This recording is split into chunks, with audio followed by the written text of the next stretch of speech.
60% missile उन्होंने दागे साहब अमेरिका की जो बेसिस हैं मिडिल ईस्ट में उनके ऊपर। डोनाल्ड ट्रंप कह रहे हैं ऑयल टैंकर डरते हैं वो कैप्टन। अरे कोई मरना नहीं चाहता ना साहब, आप भी तो डर गए थे वियतनाम के टाइम, आपने भी ड्राफ्ट डॉज कर दी थी। अब आप बड़े बहादुर बन गए, अब आप कह रहे हैं कि साहब मैं 85 साल का हो गया हूं तो मैं लड़ाऊंगा, बॉडी बैग्स के लिए तैयार हो जाओ। गल्फ ऑफ हॉर्मूज बंद रहती है, दुनिया की इकोनॉमिक तबाही हो जाएगी साहब, त्राही माम हो जाएगा दुनिया की इकोनॉमी का, रिसेशन तक पहुंच जाएंगे। कि साहब आप झूठ बोल रहे हैं अमेरिका की जनता को। अमेरिका को कोई खतरा नहीं था ईरान से, no immediate threat to the United States. ठीक है साहब, आपने ईरान के दबाव में, इजराइल के दबाव में आके ईरान पे अटैक किया है और वो जो है अटैक महंगा पड़ गया है क्योंकि वो गल्फ ऑफ हॉर्मूज ब्लॉक हो गई है। उसका असर ना केवल दुनिया की इकोनॉमी पे, अमेरिका की इकोनॉमी पे बेतहाशा पड़ रहा है। ईरान अमेरिका इजराइल की जंग, कोई कोने से ये जंग खत्म होती नहीं दिख रही, इंटेंसिफाई होती जा रही है। और कल दिन को क्लेम किया कि हमने लारेजानी के बारे में हमको खबर मिली, हमने उसके और उसके बेटे को मार डाला है। ईरान ने आज एडमिट कर लिया है, काफ़ी शोक मनाया जा रहा है। लारेजानी साहब जो थे वो नेशनल सिक्योरिटी काउंसिल के सेक्रेटरी थे, 12 साल तक वो मजलिस के वो क्या कहते हैं स्पीकर रहे हैं। वो खमैनी के काफ़ी क्लोज थे, उसके अच्छे सलाहकार थे डिप्लोमेटिक मैटर्स में। उन्होंने जो पीस डील, न्यूक्लियर डील थी वो पहली वाली जो कैंसिल कर दी डोनाल्ड ट्रंप साहब ने, उसको नेगोशिएट किया था ओबामा के साथ। He was a good negotiator. और अगर आपको ऑफ रैम्प चाहिए था, अगर आपको लड़ाई ख़त्म करनी थी तो आपको लारेजानी जैसे लोगों की ज़रूरत थी, आप उनको मारे जा रहे हैं। मुझे समझ नहीं आ रहा कि ये तुक क्या है। पहले दिन आपने खमैनी को मारा, 48 टॉप कमांडर्स को मार दिया। आपकी उम्मीद थी कि दूसरे दिन वो लोग आपके घुटने टेक देंगे, मत्था टेक देंगे, आपके जूते चूमने शुरू हो जाएंगे। कख नहीं हुआ साहब। अब आपने लारेजानी को मारा है, क्या मतलब लारेजानी के मारने से फ़र्क ज़्यादा पड़ेगा खमैनी के जाने से? कि खमैनी को मार दिया कुछ नहीं हुआ, क्योंकि ईरान ने इसका तोड़ निकाल लिया है आपकी डीकैपिटेशन स्ट्रैटेजी का। आपने 2024 में पहली बार हिजबुल्लाह के खिलाफ इस्तेमाल करी, फिर पिछले साल आपने ईरान के खिलाफ इस्तेमाल करी, अब तीसरी बार जब कर रहे हैं ईरान के बरखिलाफ ही कर रहे हैं। ईरान ने भी काउंटर स्ट्रैटेजी वर्कआउट कर ली है। वो है जो है उनका जो कमांड एंड कंट्रोल को वो डिस्पर्स कर दिया, वो जो उनका डेलीगेट कर दिया है कमांड एंड कंट्रोल अथॉरिटी। ठीक है, उन्होंने लड़ाई शुरू होने के पहले बोल दिया था अगर हम सब भी डीकैपिटेट हो गए, 31 डिस्ट्रिक्ट्स हैं ईरान के रेवोल्यूशनरी गार्ड कोर के, हर एक के पास अपने मिसाइल, अपने ड्रोन हैं, उन सब को टारगेट लिस्ट पहले से दी हुई है। बोले साहब if orders don't get through, follow the last orders that you received, go ahead, fire at will and hit the targets you were told to. जो आपको बर्बाद करने के लिए टारगेट दी थी उन्होंने किया। पिछली बार ईरान को 18 घंटे लगे थे पलटवार करने में, इतनी हड़बड़ाहट वहाँ पे हो गई थी। इस बार आधे घंटे में IRGC ने दना मिसाइल दागने शुरू किए। पहले दिन 60% मिसाइल उन्होंने दागे साहब अमेरिका की जो बेसिस हैं मिडिल ईस्ट में उनके ऊपर। जैसे मैंने बताया उन्होंने हिट किया उनका जो over the horizon radar, $1.1 billion missile launch detection अंधी कर दी। ठीक है साहब, उसके बाद 3 थर्ड बैटरीज डिस्ट्रॉय कर दी। फिर साहब उन्होंने जो है 3 F-15 मार गिराए, 3 F-16 मार गिराए। कि उन्होंने जो 7 जो हैं F-35 जेट फाइटर वो कतार में मार गिराए थे, वो ऑन द ग्राउंड ठोक दिए थे। और ये भी कहा जा रहा है मीडिया रिपोर्ट्स में कि साहब उन्होंने सऊदी अरेबिया में जो एक बेस पे जो ऑयल टैंकर्स हैं, ऑयल रिफ्यूलर्स हैं KC-135, 5 ज़मीन पे मार गिराए। अमेरिकन मीडिया रिपोर्ट्स में आ रहा है कि एक डिस्ट्रॉयर को हिट किया है और एब्राहम लिंकन एयरक्राफ्ट कैरियर और एक फोर्ड एयरक्राफ्ट कैरियर को हिट किया है, क्षति पहुंचाई। यहाँ तक भी मीडिया रिपोर्ट्स में आ रहा है कि शायद उसको वापस जाना पड़े रिपेयर रिफिट के लिए, इसलिए तेजी से त्रिपोली को जापान से बुलाया जा रहा है। इतनी टॉप स्पीड पे क्यों बुलाया जा रहा है? क्योंकि लगता है कि वो गैप फिल करना है। अगर जेराल्ड फोर्ड हिट हो गया है, नुकसान काफ़ी हुआ है, और अमेरिकन मीडिया कह रहा है कि इतने दर्जे का नुकसान हुआ है कि वापस वहाँ जाके रिपेयर कराना पड़ेगा, तो फिर तो साहब प्रॉब्लम्स हैं जिनको आप छुपा रहे हैं। ठीक है साहब, आप उन लोगों को मारे जा रहे हैं जो आप कह रहे हैं कि वो जो कि नेगोशिएट कर सकते थे। ये मैं समझता हूँ भारी बेवकूफ़ी है, बहुत भारी गलती है। अब डोनाल्ड ट्रंप गुहार लगा रहे हैं, नेटो अपने जहाज़ भेजो, फ्रिगेट भेजो, डिस्ट्रॉयर भेजो, माइन स्वीपर भेजो। जापान को बोल रहे हैं, साउथ कोरिया को बोल रहे हैं, चीन को भी बोल रहे हैं भेजो, तो तुम्हारा तेल जा रहा है, तुम बचाओ उसको। ये जो गल्फ ऑफ हॉर्मूज मैंने बंद करवाई थी, लड़ाई मैंने शुरू की थी, आप जहाज़ भेजो ताकि ईरान उनको ठोक दे, आपके लोग मरे, मेरे नहीं मरे, मैं बहुत चतुर हूँ। तो दूसरे लोग कह रहे हैं हम बेवकूफ़ हैं क्या साहब?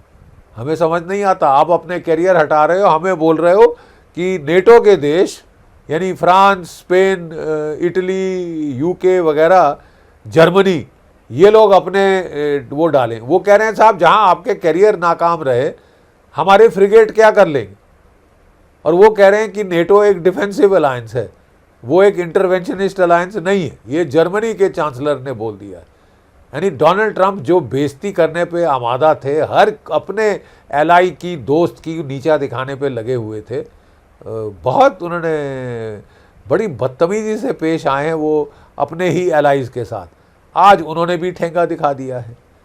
आप साहब गल्फ ऑफ हॉर्मूज आसानी से खोल नहीं सकते, उसके लिए आपको कीमत चुकानी पड़ेगी।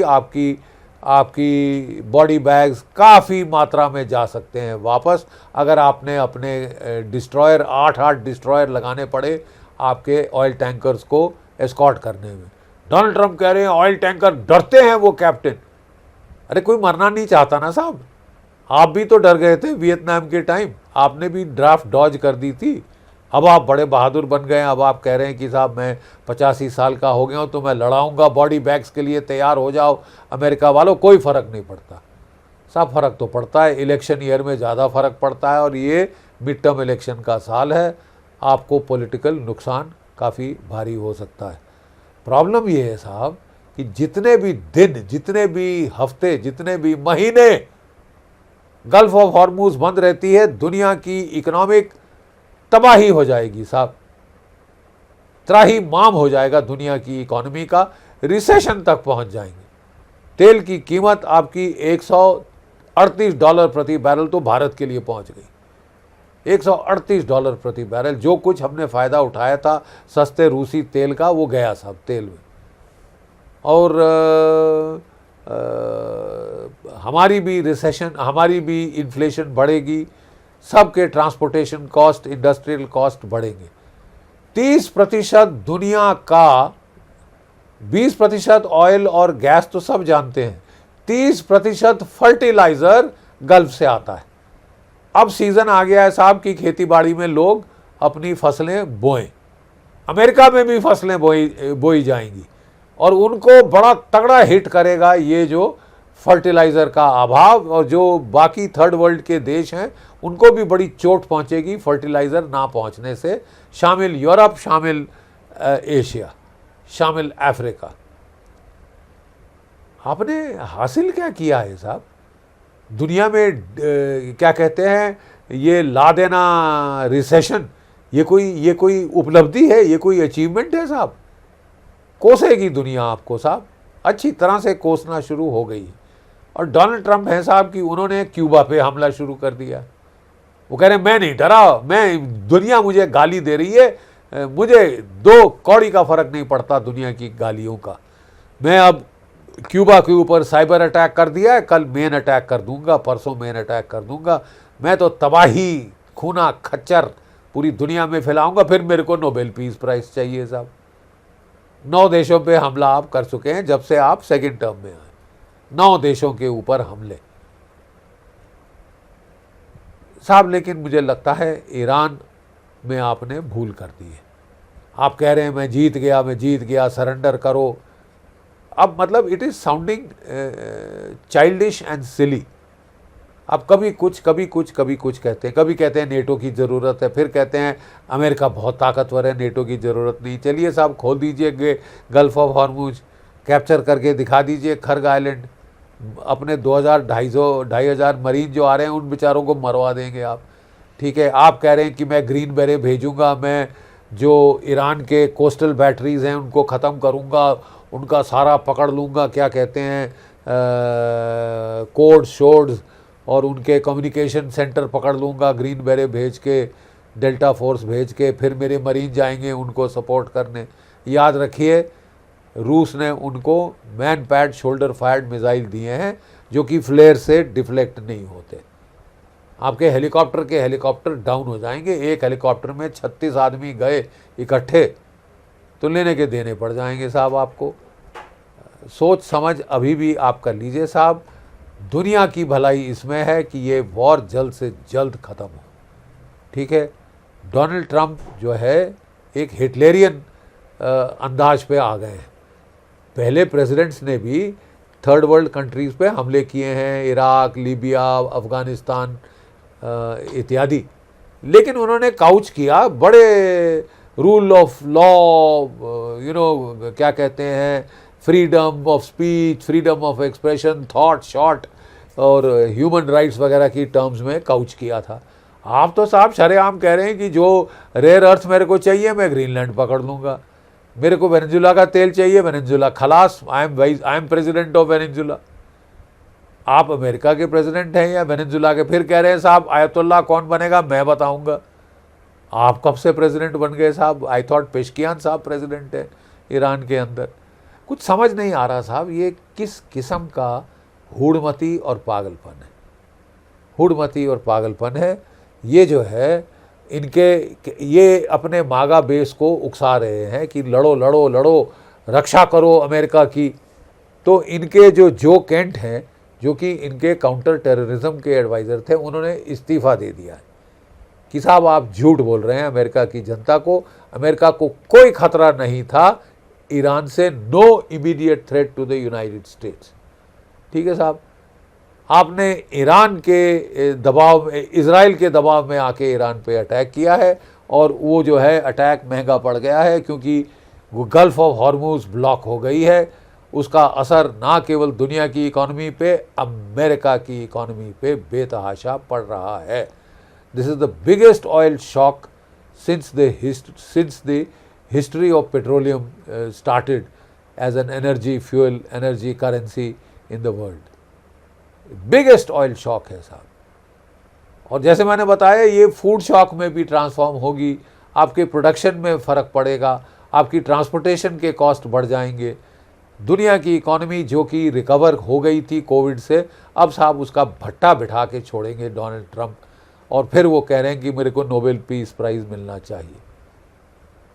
माचूदों से आपने छीन ही लिया है ना साहब उसका नोबेल पीस प्राइज़, छोटे बच्चे जैसे।